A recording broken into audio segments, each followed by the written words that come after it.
groupe de travail que nous animions, le groupe de travail en logique catégorique. Nous étions touchés par sa gentillesse et frappés par sa vivacité d'esprit. Il montrait de façon éclatante que même à un âge assez avancé, on pouvait encore faire des maths et de bonnes maths, surtout à une époque où on avait tendance à penser que passé 40 ans, un mathématicien était foutu.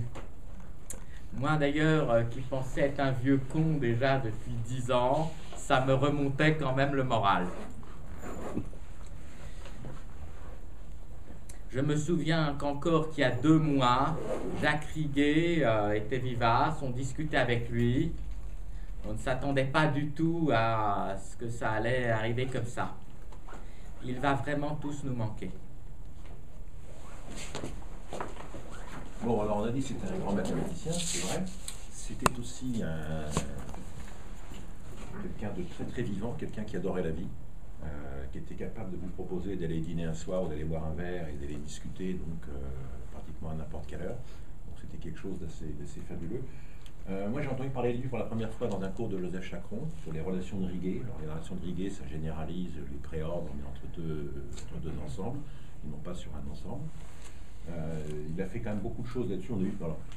La thèse de Jacques a été extrêmement difficile à retrouver, donc merci René qui a retrouvé cette thèse, parce que c'est toute une aventure, cette thèse, a été écrite en 1951, probablement archivée à la bibliothèque de la Sorbonne en tant que telle, et aujourd'hui, quand on cherche la thèse de Jacques Riguet, elle est introuvable. On nous dit simplement qu'il y a un catalogue qui s'appelle le catalogue des thèses et écrits académiques, qui était édité par le ministère de l'Instruction publique à l'époque, et qu'elle se trouve donc dans ce catalogue, à la cote 3991, si je me souviens.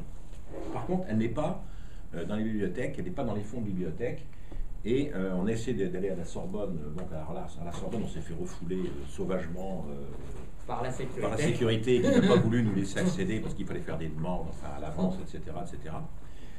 Et qui plus est, malheureusement, elle a été enregistrée au nom de Riquet, ce qui augmente encore les difficultés pour la retrouver. Enfin, bon. Donc, merci René, et puis merci Jacques.